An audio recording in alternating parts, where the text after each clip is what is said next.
Hello and welcome as we come now to the fourth Sunday of the Lenten time.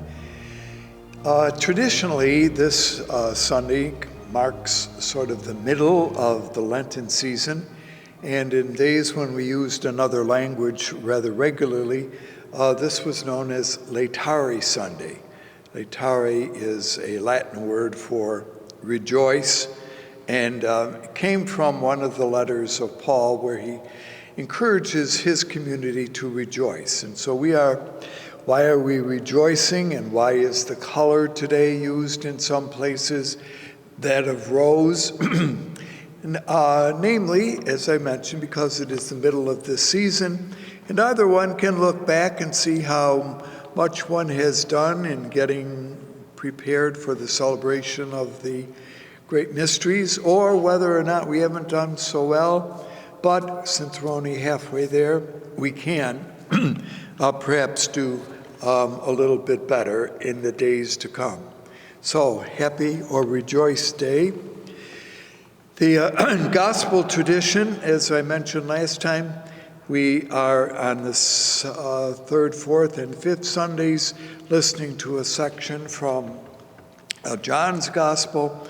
So this week is the second of the readings from John's Gospel, and it will be John chapter 9, verses 1 through 41. We'll look at that. The first reading, just to fill out the pattern, comes from the first book of Samuel, chapter 16, verses 1b, and then it skips some and goes to 6 and 7, and then it skips some and goes to 10 through 13a.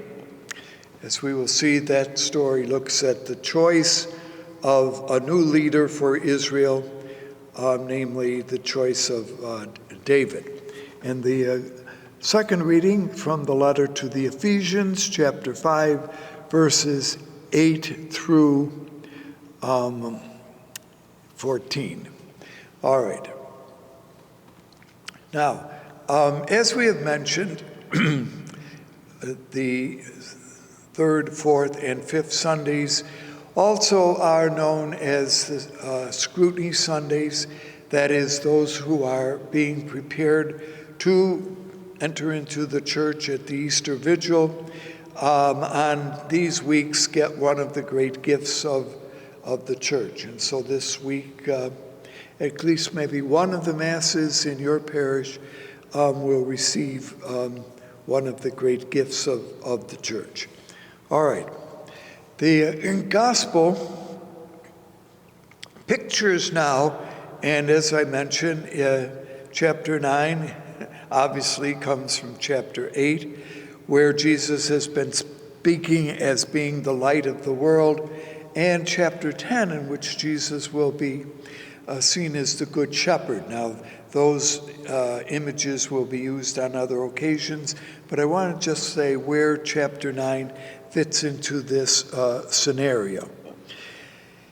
What we find in chapter 9 is a narrative that falls into a sequence of 8 scenes, clearly distinguished by the characters acting or interacting in the story.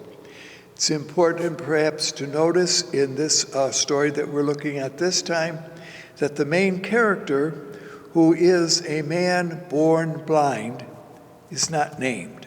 We have mentioned on some occasions that the Johannine writer likes to name people, but on other occasions just lets you up in the air. As we saw last time, a woman met with Jesus at the well. Today, it is a man born blind. All right, let's look at the background. First of all, seems to be, by the way, and this again is another characteristic of the fourth gospel, to center major events in the story of Jesus around important feast days in Judaism. And so this one seems to take place and be surrounded about things that have to do with the Feast of Tabernacles. Now, you will remember this was one of the 3 major events that Jews were encouraged to come up to Jerusalem to celebrate and to observe. The Feast of Tabernacles was just that, was a feast generally celebrated in the autumn time of the Jewish calendar year. The crops would have been now in, and so some of the symbols, by the way, used in the tabernacle celebration involved items like wheat and other things that were grown in the field. Also, this Feast of Tabernacles or Tents was an occasion when Israel remembered the journey years in the Sinai, namely the 40 years of wandering, when indeed they truly lived in tents. As I mentioned before, the tents here are not the pup tents that maybe Boy Scouts, Girl Scouts use, but rather are rather large structures that were put up and kept in place for a longer period of time than just an overnight.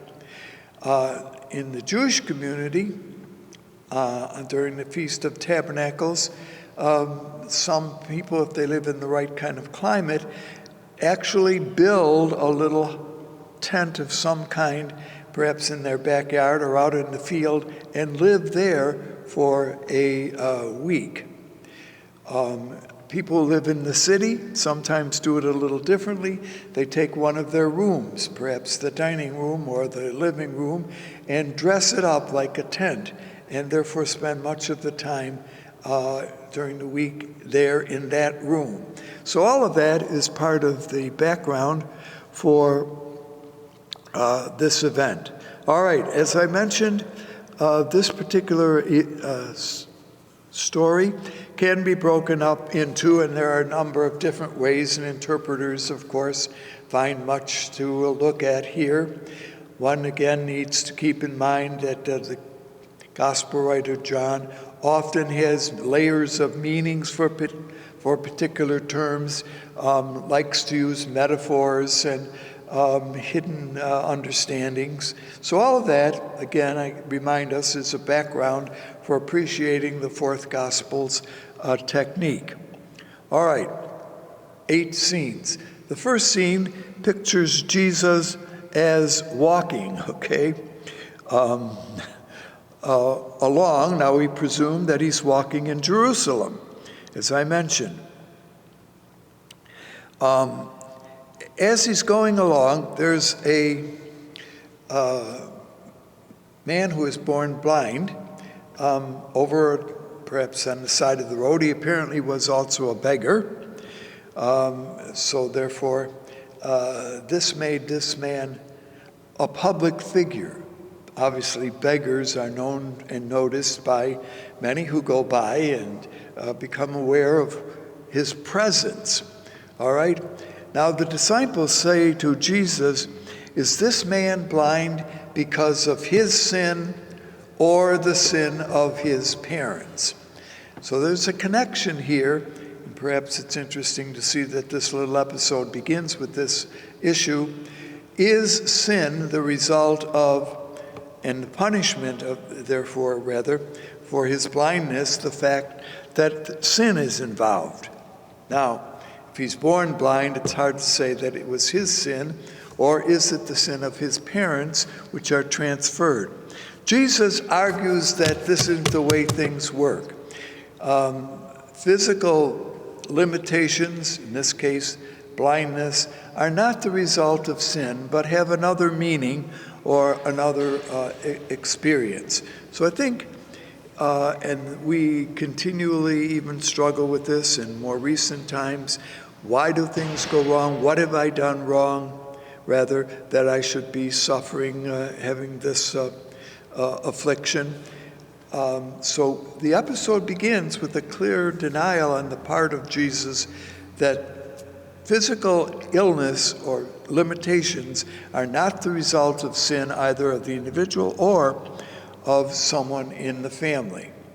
All right, so that, but in this case, then the gospel writer says that this affliction of the man born blind is for the greater glory of God. So in this case, it becomes a kind of setup for the events that are about to happen. So that's the opening scene, that they notice the blind man and the disciples have this discussion. Jesus also encourages his disciples that here this is what the text says, we must carry out the works of the one who sent me while it is still day, since night is coming and no one will be able to work. Now, again, one can see here a little premonition story about the coming passion of Jesus. And that is kind of carefully interwoven in a number of the episodes that the fourth gospel presents. So Jesus, remember, as I said, what preceded this story is that Jesus is the light of the world. All right, if Jesus is the light, so he must shine his goodness now while he can. It is day, but night, that is the power of darkness, death, betrayal, is coming. So all of that lies in the opening words here of this particular gospel. The second episode, Jesus meets the blind man. Now, in fact, Jesus heals the man born blind. Important to notice that the man doesn't make any requests, he must have been as surprised as anybody else when Jesus says, do you want to be healed? Well, and then what does Jesus do? He makes a little mud paste. Again, we've noticed on the other occasions that saliva was often considered to have a healing dimension to it. Jesus mixes it with some of the dirt, puts it on the man's eyes, and then tells him to go and wash in the pool at Siloam. Now, the pool at Siloam is interesting in this sense because during the Feast of Tabernacles, water was drawn daily from this pool and then carried in procession up to the temple. And so in that sense, the pool was seen as having a life-giving role to the population of Jerusalem. Notice the connection here between why the pool of Siloam is important. The word Siloam means sent. So you are sent. Who is sent? Well, the man goes, but the disciples are sent. There's again all this kind of play on the name even of the pool of Siloam, which today, by the way, archaeologists have uncovered. So there was such a place, even especially in Jesus' time, or when John wrote this particular gospel. So the man washes his eyes in the pool. Now, whether he goes in or whether he dips in, we don't know. We leave that to your imagination. But he is cured. So that's the second scene. The third scene, the man born blind discusses his cure with the local people. All right.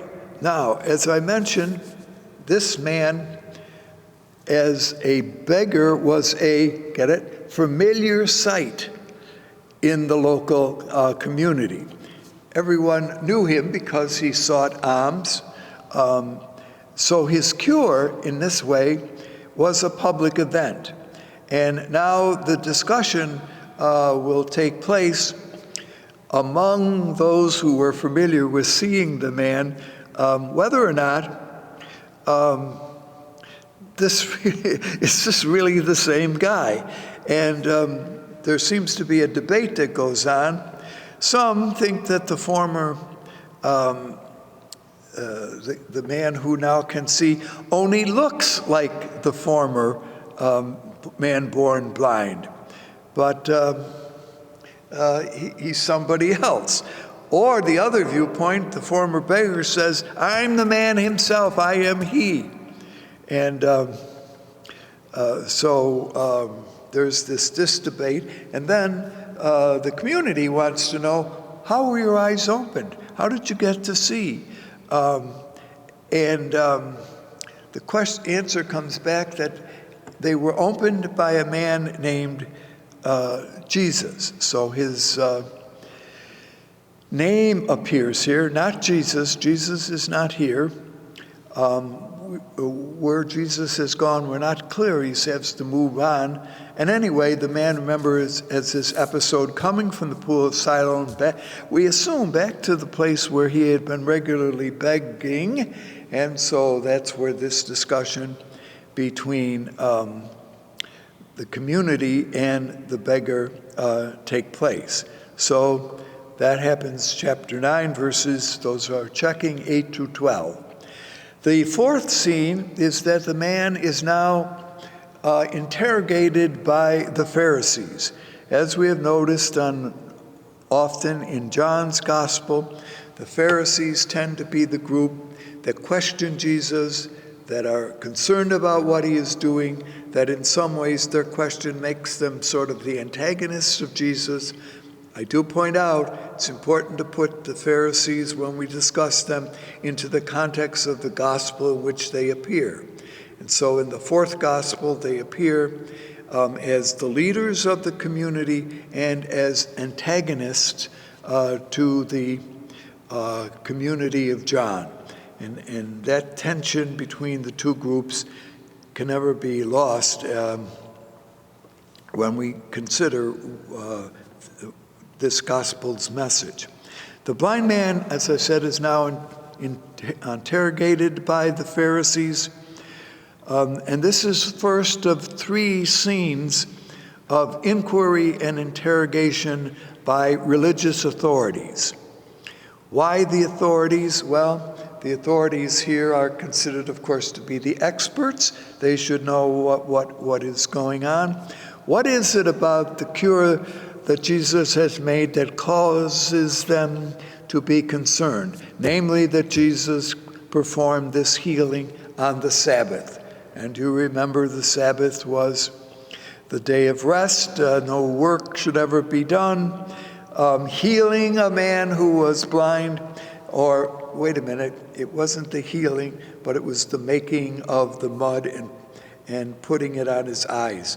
Making something, working, doing, get it? And so that's what they are concerned about. In fact, the making of the clay, or the kneading of it, by the way, was one of 39 categories of work forbidden on the Sabbath.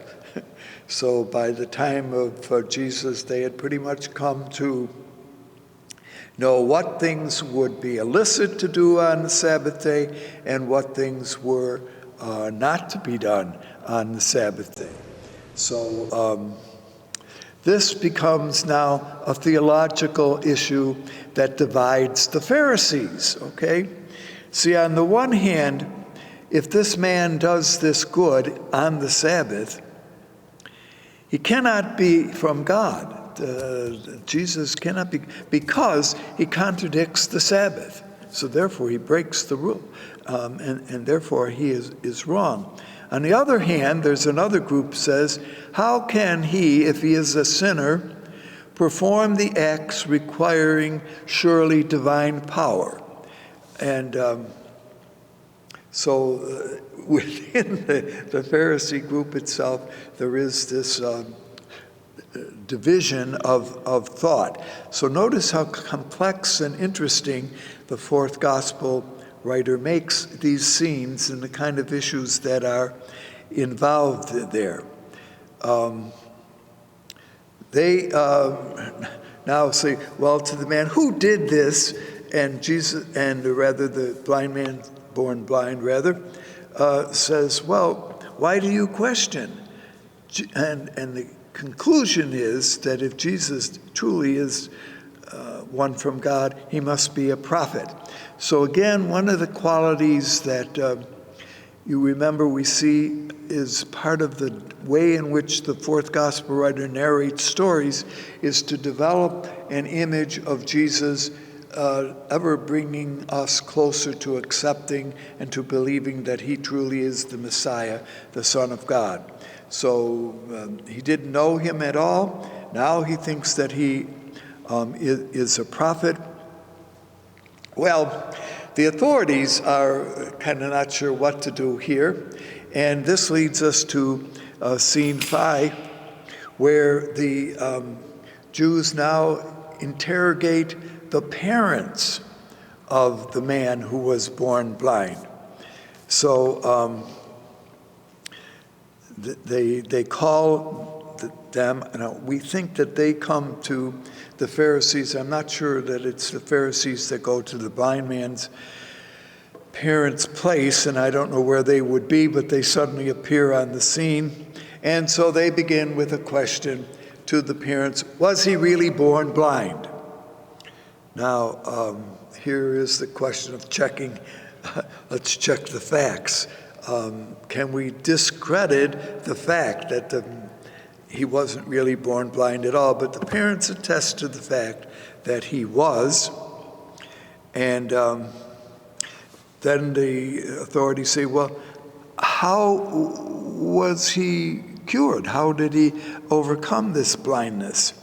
Well, now the parents are concerned. Here are the religious authorities who have threatened that they can throw you out of the synagogue. That is, if you give the wrong answer or don't do the right thing. So they say to the authorities, well, we don't know, okay? All we know is that he was born blind. Our son is of age. He can speak for himself, so why don't you go and ask him? So they, and this, of course, I always think is a clever little device that we use when we don't want to answer a question. We kind of bounce it off someone else if we can. And notice that that's what they do here, okay? Because they knew they could be expelled from the synagogue, and so they are timid. And this now begins to contrast a little bit with the boldness of the man who has been cured, who now, up to a certain point, kind of just answered questions, but now he's beginning to himself kind of take the lead. Notice there's a development of character here with regard to this man and his later relationship to Jesus. So that's episode scene 5 here, the kind of tension between the parents and the authorities. We come now to chapter 6, or scene 6 rather, where the Pharisees now question the man himself, okay? And they do in a certain way engage in, I suppose, what we would say today, kind of bullying him, kind of seeing if they can't put him in a bad situation and say, you know, you're all kind of wrong.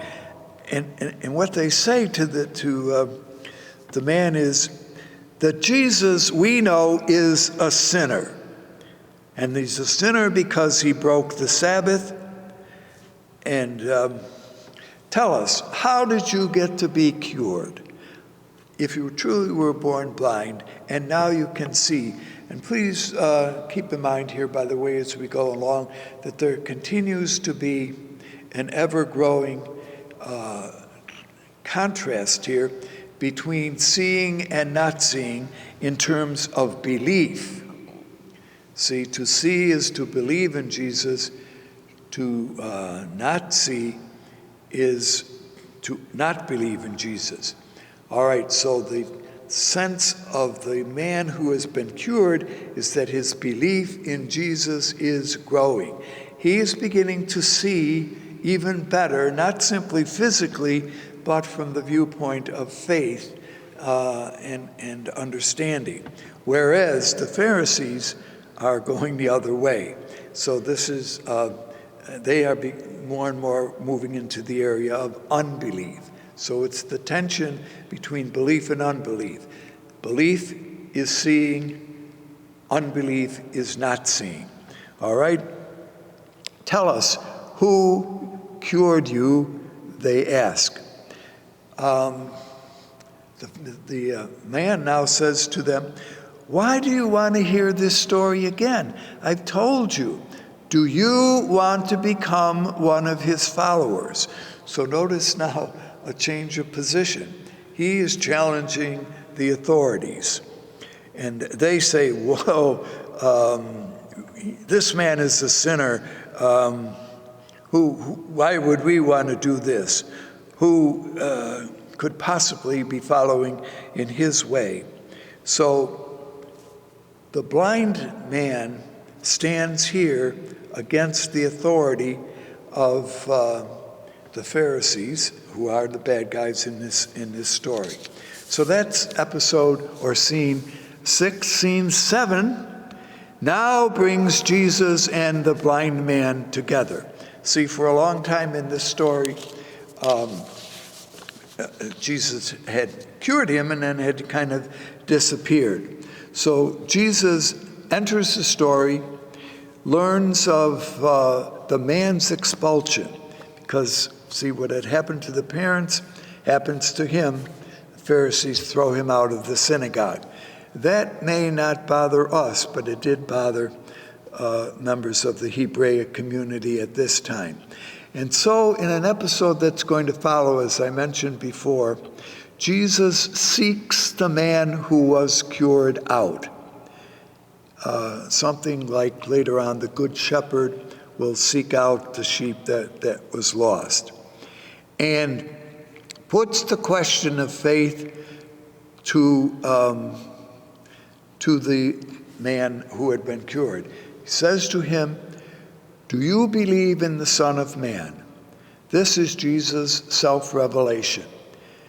And the man said, well, I would. Well, says Jesus, you see him, and the one who is speaking to you is he. So this is one of those I am kind of subtly expressed understandings that Jesus is indeed what? The light. The light. And the man says that I believe, and interestingly, prostrates himself to Jesus.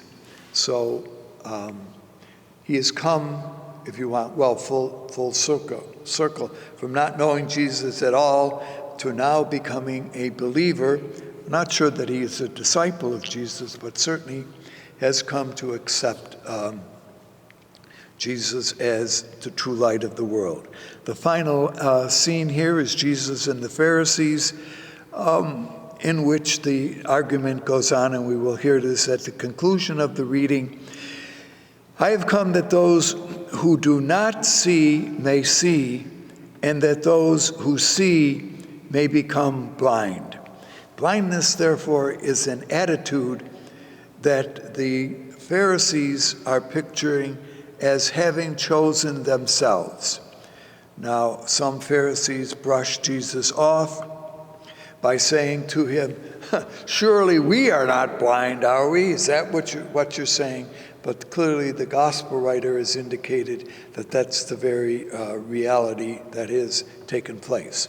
So as you can see, this whole wonderful episode here, the journey of the man born blind grows in faith. It is part perhaps of the message that it is offered to the believer who reads this episode. And the authorities, and this of course is something that maybe we've got to move very quickly here, realize that they are losing the grip on Jesus because of what he is saying and what he is doing. So therein lies the contrast. The man is the believer, the Pharisees are the unbelievers, Jesus is the light who stands shining for all if they would and will accept. In conclusion, let me just say that the first reading, as I mentioned, comes from the book of Samuel, tells the story of the election of David as the successor to King Saul. Therefore, I think that reading is chosen because the one that you suspect is the right one.